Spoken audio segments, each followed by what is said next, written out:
Capítulo 4, versículo de número 4 em diante, diz assim: Lembrai-vos da lei de Moisés, meu servo, que lhe mandei em Horebe, para todo Israel, a saber, estatutos e juízos.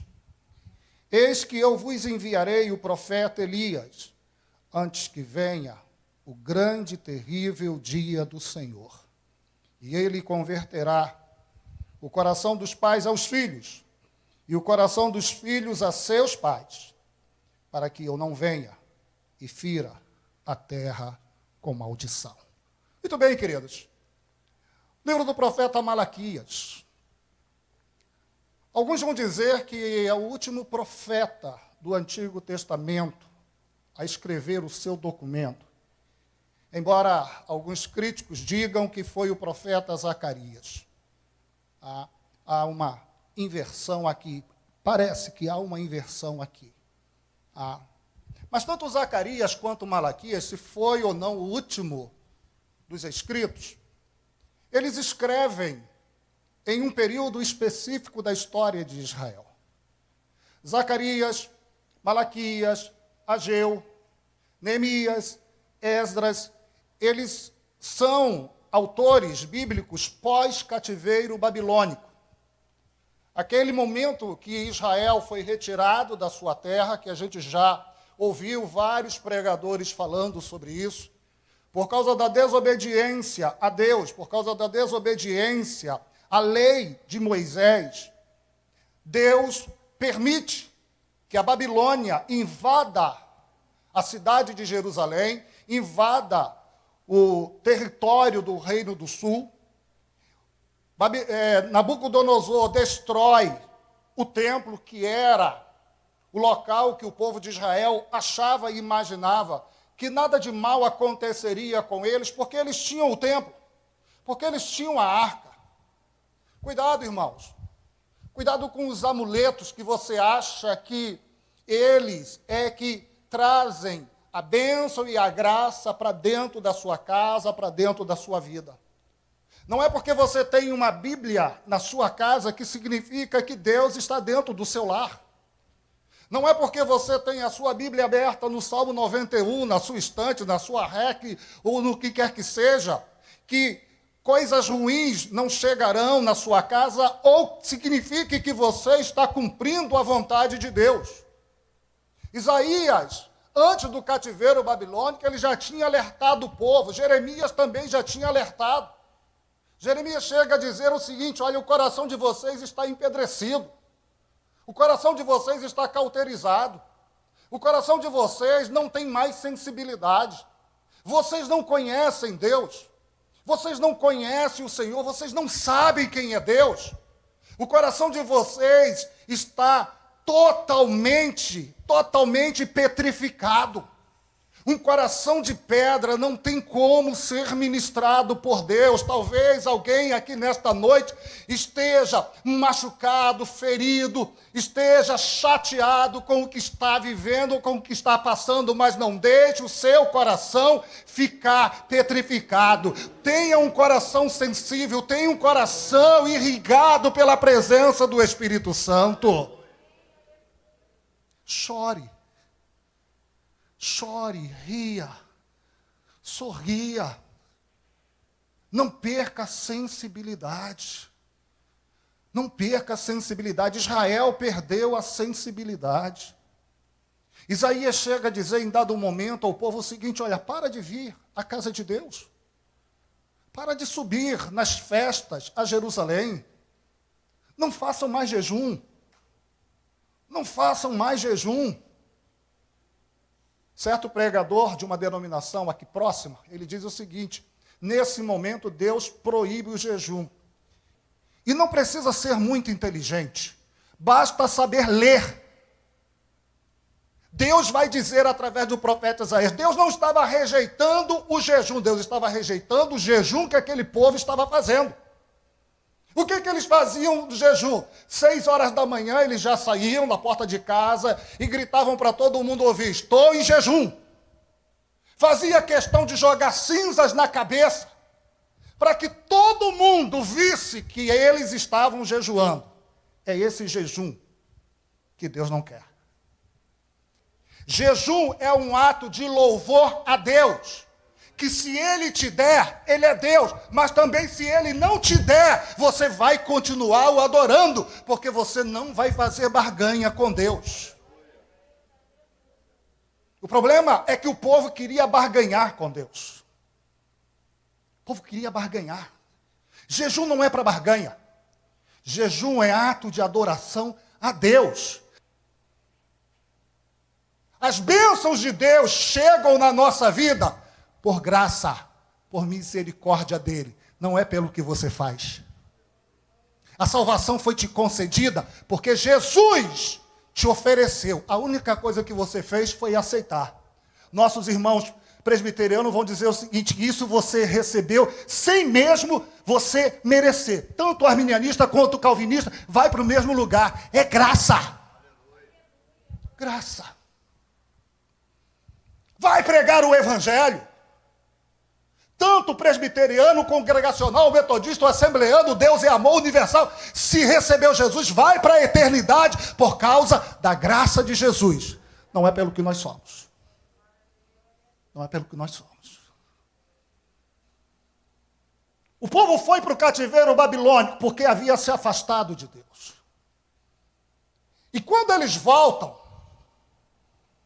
e é exatamente o contexto dos autores que eu citei para vocês: Ageu, Zacarias, Malaquias, Esdras, Neemias, Jonas. O contexto é um contexto que o povo volta para uma terra que estava completamente devastada. Tanto Malaquias quanto Zacarias, na Bíblia hebraica, eles pertencem aos 13 profetas. É um único rolo com 13 profetas que nós chamamos de profetas menores. Malaquias está nesse conjunto de livros. Embora muitos desses profetas escreveram sobre o que aconteceu antes do cativeiro babilônico, Malaquias escreve posteriormente ao cativeiro babilônico. Lembre-se, Jerusalém estava com os muros destruídos, a fogo. A cidade foi toda destruída. Porque no mundo antigo, quando você vence o inimigo, você destrói tudo o que ele deixou, para que ninguém mais se lembre da sua memória. Parece alguns políticos brasileiros, que quando assumem a administração da prefeitura, do estado ou do governo do país, eles querem acabar com tudo o que o outro fez, principalmente se forem de partidos diferentes. Não há continuidade. Não há continuidade. As pessoas acham que elas são mais importantes do que a sociedade.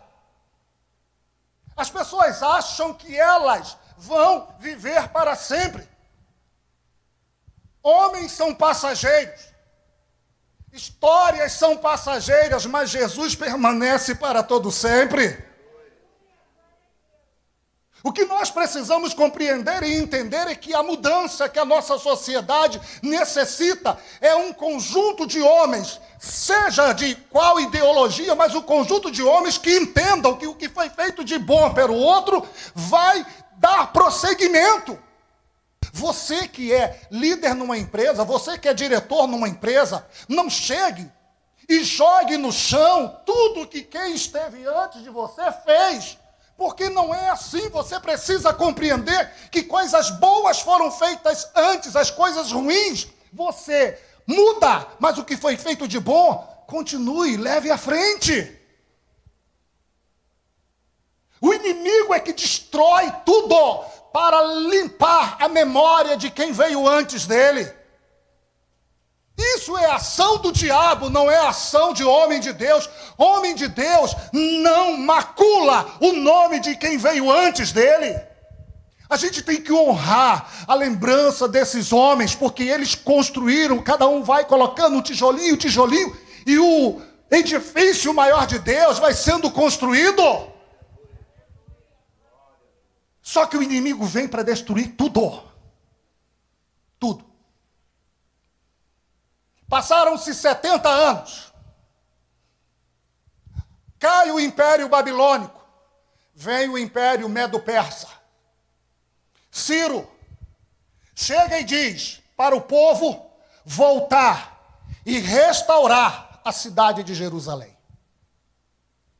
Porque os judeus disseram para Ciro que o profeta Isaías já havia dito que ele seria o mensageiro de Deus para restaurar a cidade de Jerusalém. Ciro chega e diz: voltem para a terra de vocês, restabeleçam a cidade de Jerusalém, comecem a produzir, mas adorem o seu Deus. Adorem o seu Deus. Voltem, reconstruam.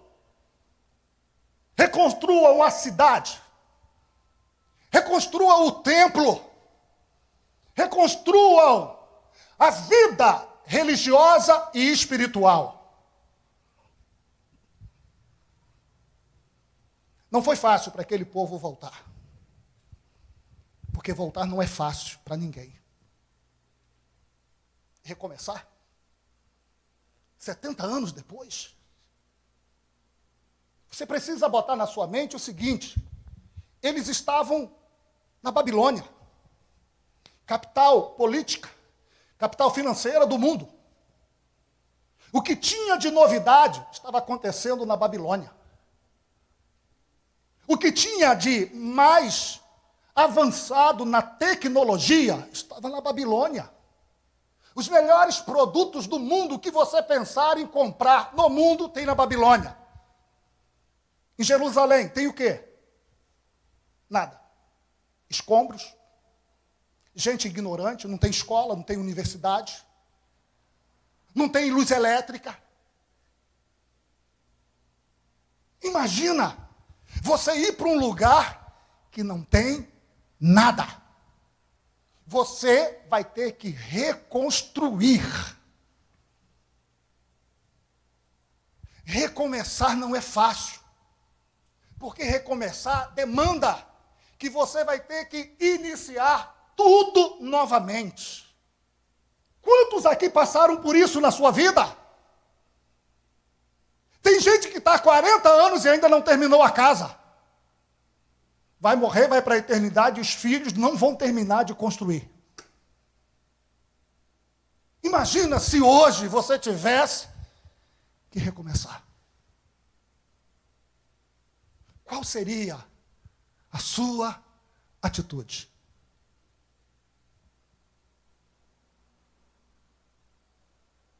O povo voltou porque a maioria foi obrigada a voltar. Mas mesmo quem voltou, cheio de esperança, cheio de expectativa, o profeta, ou melhor, o cronista, no livro de Neemias, diz que haviam se passado anos. Eles tinham reconstruído suas casas, tinham reconstruído o templo, mas não reconstruíram o muro. O muro da cidade ainda estava no chão. O que levaram anos, Neemias faz em 52 dias. Tem gente que está com a sua casa desguarnecida, está com a sua casa desprotegida há tanto tempo, porque casa que não tem muro é casa da mãe Joana. Todo mundo entra, todo mundo manda, todo mundo diz que é bamba e você mesmo não manda em nada. Casa que não tem muro, qualquer vira-lata entra. O problema é que o vira-lata, você bate o pé e ele corre. O problema é que onde entra o vira-lata, entra o Rottweiler, entra o Pitbull. As pessoas te furtam, te roubam, porque tua casa não tem muro, tua casa não tem proteção. Tem famílias que estão sendo atacadas, violentadas, destruídas, porque crentes em Jesus Cristo, que deveriam estar de pé, estão prostrados, caídos e desanimados. O inimigo está acabando com a sua casa, com os seus filhos, com a sua família, com os seus negócios, e você não faz nada. Levante-se nesta noite e comece a agir. Restaure. Restaure relacionamentos. Restaure postura. Até quando você vai continuar dessa mesma forma, desse mesmo jeito? Entra ano, sai ano, nada muda, porque você não toma atitude. Tome atitude nesta noite. Faça alguma coisa nesta noite que venha mudar o teu lar, a tua casa. Antes mesmo de você fazer o muro físico, levante um muro espiritual. Aquele muro que Eliseu olha, Geazi não vê. Geazi só vê os inimigos e ele se desespera, ele fica preocupado. Os inimigos, profeta. Eliseu, Senhor, abre os olhos desse neófito. Abre os olhos para que ele veja que o inimigo está lá, mas existe miríades celestiais, anjos de Deus, guardando e protegendo a nossa vida. Tem proteção espiritual na tua casa?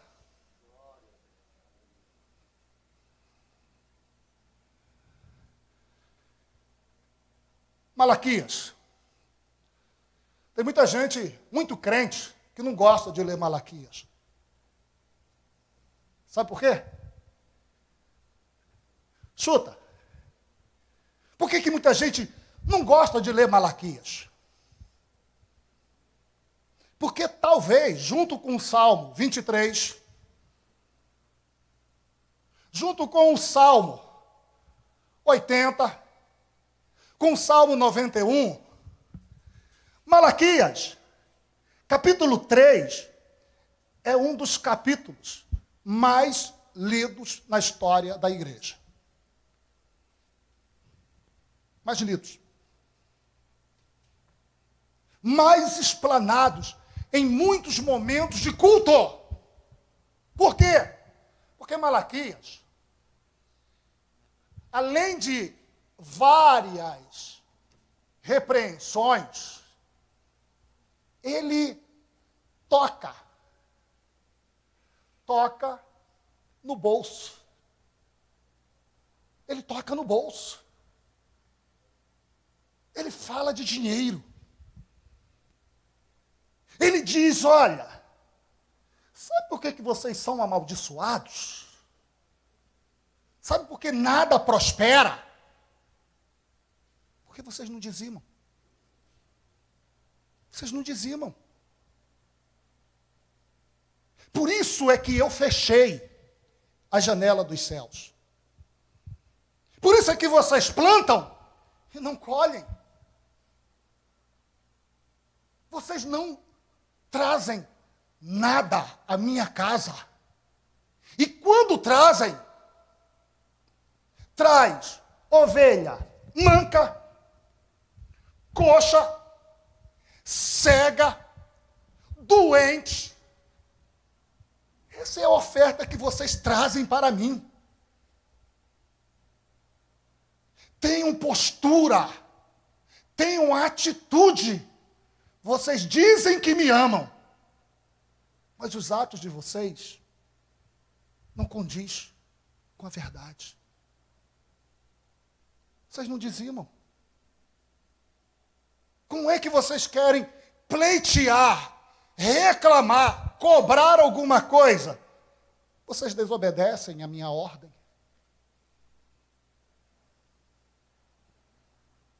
Mas o profeta, falando, inspirado por Deus, diz o seguinte: tragam os dízimos. Vejam se eu não vou abençoá-los. Gente, você pode fazer todas as campanhas que você quiser fazer. Você pode subir os 13 montes de Mesquita. Você pode subir o monte de Curicica e ficar 50 dias no monte de Curicica, dizendo, Senhor, eu só desço daqui quando me abençoares, eu só desço daqui quando me abençoares. Deus vai olhar do céu e vai dizer o seguinte, como é que eu vou te abençoar, cara?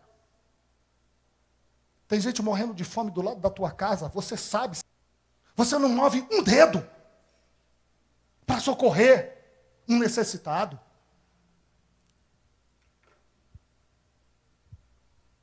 Tem uns filhos de Belial, não é filho de Deus, não. Que nem o pai e a mãe socorre.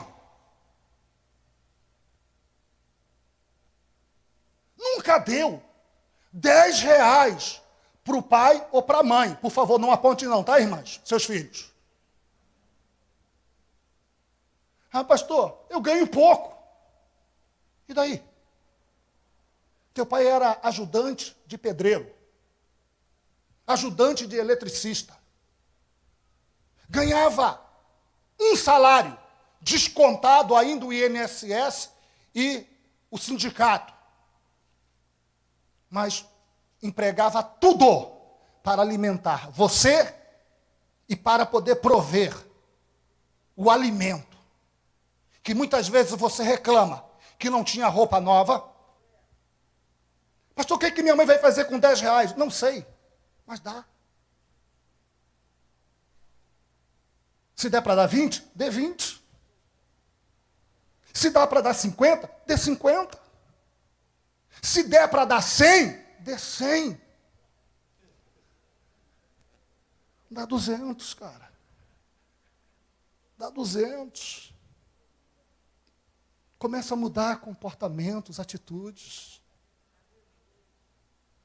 Mas não adianta fazer campanha se você ainda não aprendeu que você precisa ser generoso. Porque dízimo não salva ninguém. Dízimo nunca salvou e nunca salvará ninguém. Mas muitos dizem, pastor, o dízimo não é obrigatório. Concordo que o dízimo não é obrigatório. Eu não dizimo porque eu quero mais bênção de Deus. Eu dizimo porque eu sou agradecido a Deus pelo que Ele me deu. Se você for usar o método do Novo Testamento, o método do Novo Testamento vai dizer que cada um contribua segundo o propôs no seu. E tem que ser com um coração generoso. Porque aquele que diz assim, eu entreguei os 10% e eu não faço mais nada para ninguém, esse ainda não conheceu Deus.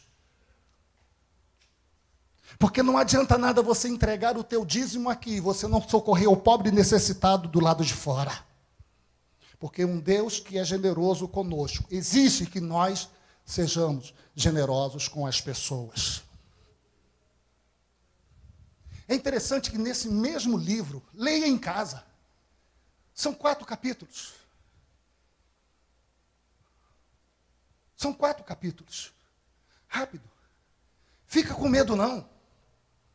Leia, passe pelo dízimo e compreenda que dizimar ou ofertar ou dízimo escalonado, eu não vou entrar nesse mérito, mas uma coisa é fato, dízimo nunca salvou e nunca salvará quem quer que seja, mas quem dizima mostra graça, mostra amor, mostra misericórdia para com Deus e para com os homens.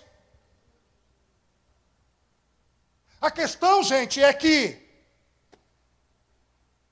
não é dízimo só que tem nesse livro. Não é só dízimo. O problema é mais grave. O problema em Ageu é que o povo tinha voltado para a cidade, tinha reconstruído suas casas, mas a casa de Deus ainda estava no chão.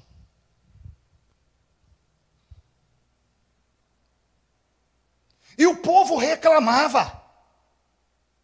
Senhor, nós voltamos. Deus usa o profeta Ageu para dizer o seguinte: reconstruam a minha casa. Reconstruam o altar. reconstruam a relação comigo, porque no Antigo Testamento o lugar de adoração a Deus era no templo. O lugar de comunhão com Deus era no pátio. Era ali que o povo se encontrava com Deus para ser ministrado e para adorá-lo. O povo volta, reconstrói casas, reconstrói comércio, mas a casa de Deus continua no chão. Ageu precisa dizer que a glória da segunda casa seria maior do que a primeira. E qual o contexto disso? Quando reconstrói o templo, quando aquele povo pobre reconstrói o local da adoração, os mais novos ficaram felizes, mas os mais velhos, que haviam visto o templo de Salomão, não está em São Paulo, tá, gente? Mas o verdadeiro, não é o genérico. Os antigos começam a chorar. Começam a chorar. Parecem uns crentes na atualidade. Principalmente crente velho. Crente velho vive de saudosismo. Crente velho vive de experiências velhas.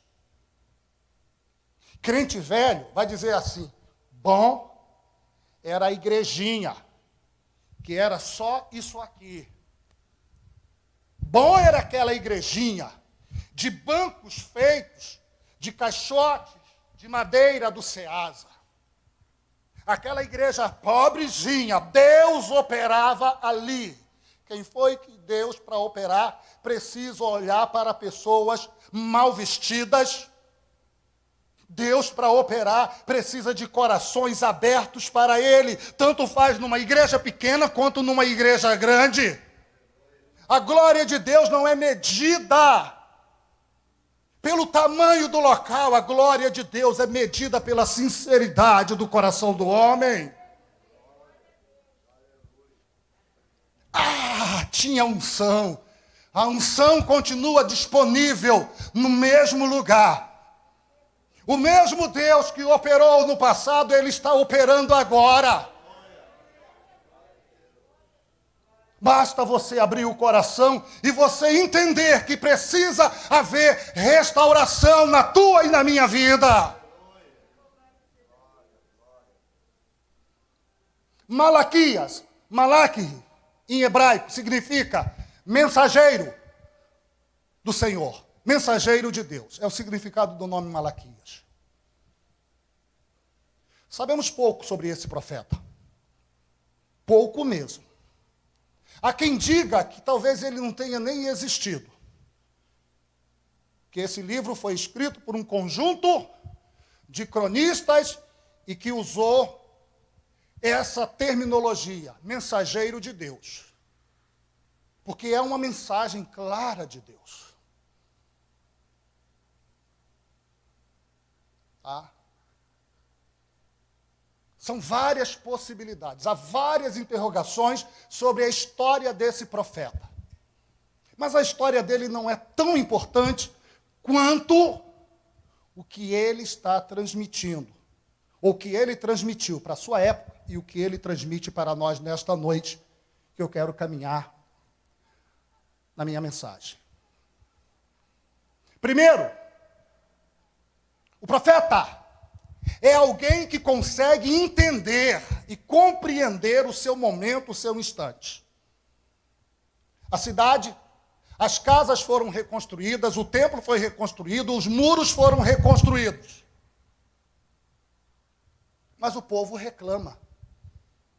E principalmente, porque esse documento, ele manda, ele endereça essa carta, ou melhor, esse livro, ele endereça um grupo de pessoas específicas. Quem são essas pessoas? Os sacerdotes. Por isso que se você ouvir em algum lugar alguém dizendo assim, que Malaquias capítulo 3, quando fala dos dízimos, das ofertas, ele está falando para os sacerdotes. Não está errado, não. Esse livro é endereçado aos sacerdotes. Sacerdotes que recebiam o dízimo das pessoas, sacerdotes que exigiam que as pessoas entregassem o melhor. E o profeta diz assim: vocês não aceitam qualquer coisa para vocês. Mas quando é para mim, vocês botam a manca, a doente, a fraca, a débil. É o que vocês me oferecem. Como é que vocês dizem que têm amor por mim, se vocês não me entregam o melhor? Parafraseando Jesus, como é que um pai pode dar para um animal o melhor e não dar para o seu filho? Ou vice-versa. O profeta critica os sacerdotes. Esse livro, ele está falando com a classe sacerdotal. Aí alguém diz assim: opa, pastor, então, tranquilo. Ele está falando para o senhor, está falando para o Manuel, para o Jair, para o Adilson, está falando para os presbíteros, está falando para os diáconos da igreja, está falando para os líderes da igreja. É mesmo. Vocês nunca aprenderam na primeira epístola de Pedro que hoje, o sacerdócio, ele é universal de todos os crentes. Todos os crentes são sacerdotes. Malaquias é alguém que consegue entender a sua época. É triste um homem de Deus que não consegue ter discernimento. Consegue ver o que está acontecendo na vida de algumas pessoas, mas não consegue ver o que está acontecendo dentro da sua casa. Não consegue ver o que está acontecendo dentro do seu lar. Não vê nada em casa. Família está morrendo. O casamento está morrendo. Tem gente que na igreja faz tanta coisa, mas em casa não consegue enxergar, não consegue elogiar,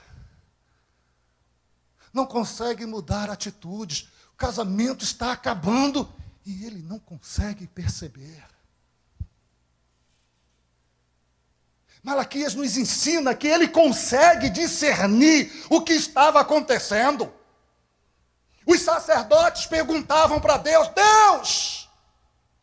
Deus, olha, a gente reconstruiu os muros, reconstruiu o templo, mas o Senhor não nos abençoa. Mas por que, Deus? Nada acontece de diferente na minha vida. Talvez ainda não chegou a hora, ou então tem coisas para serem arrumadas dentro do seu coração.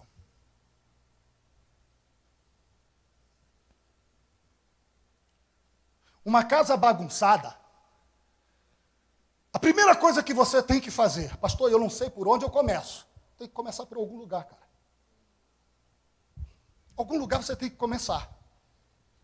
Só que você olha para o banheiro, todo sujo. Tem 4 anos que você mora nessa casa, você nunca fez uma limpeza nesse banheiro decente. É sempre o paliativo. Sempre com pressa.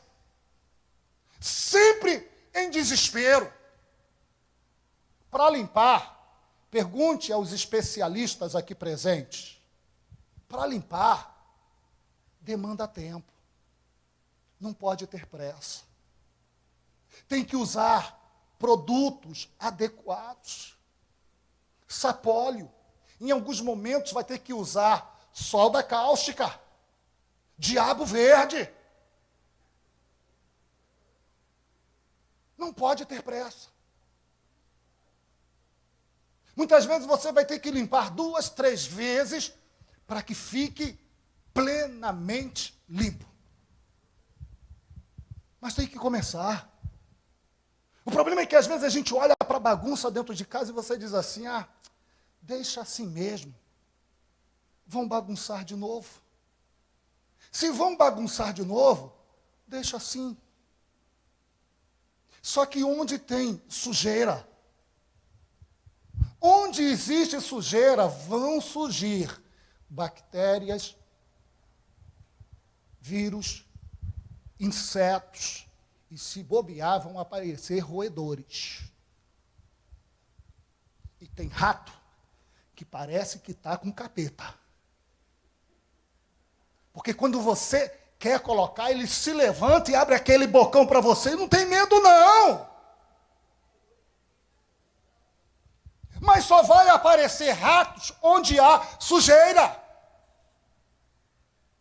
Quantos corações nesta noite, quantos relacionamentos nesta noite tomados por ratos? E se tem rato, vai atrair seus predadores naturais.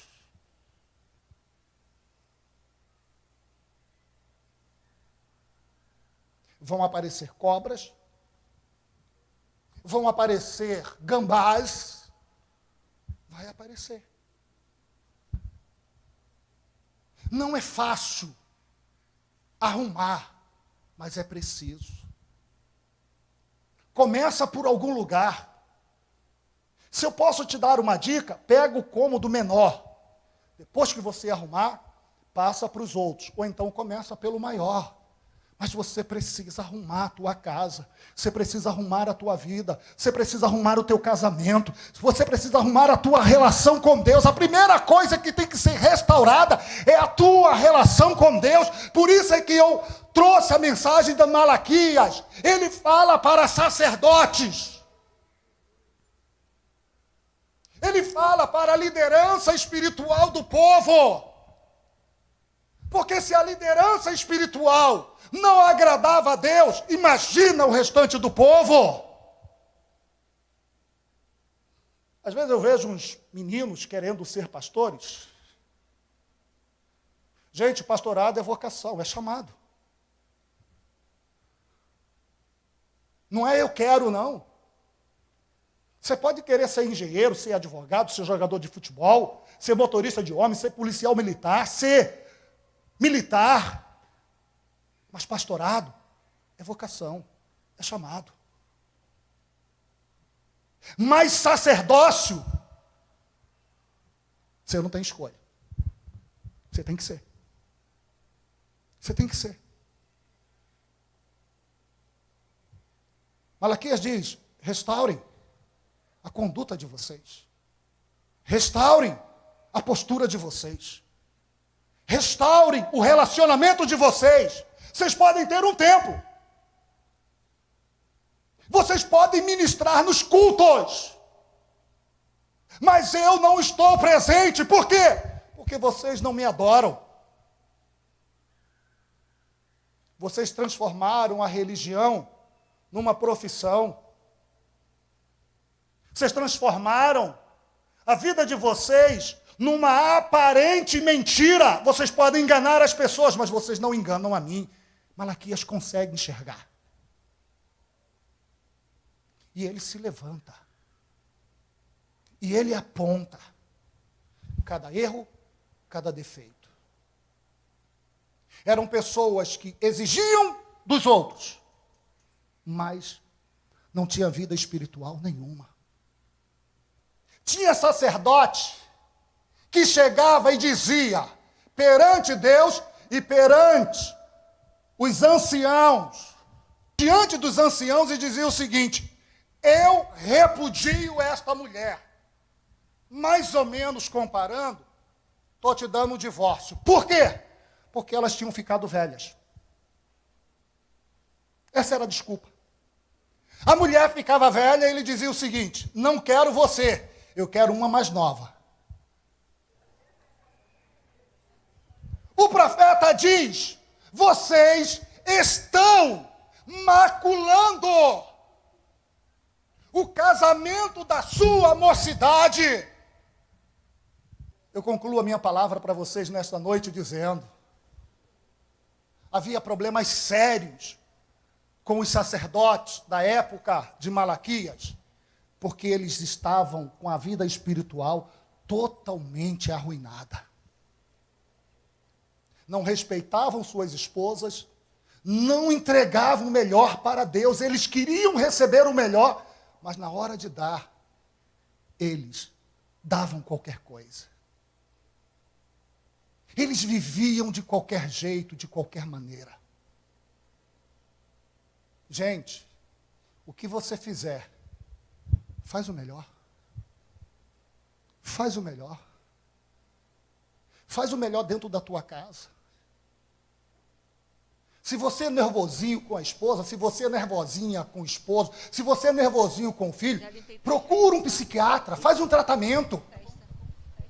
Talvez uma cirurgia na tua cabeça arrume esse nervosismo todo. Mas pede a Deus, Deus, me muda!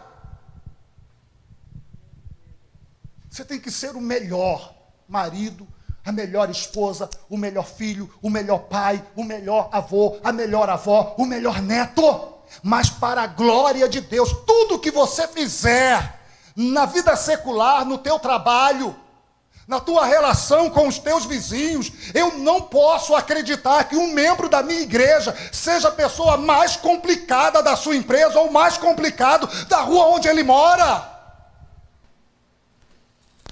Ah, pastor, mas as pessoas não me entendem. Clama a Deus, elas podem te apedrejar, mas você deve amá-las. Arruma a tua vida. Talvez as coisas não estejam fluindo na tua casa, porque a tua vida está uma bagunça.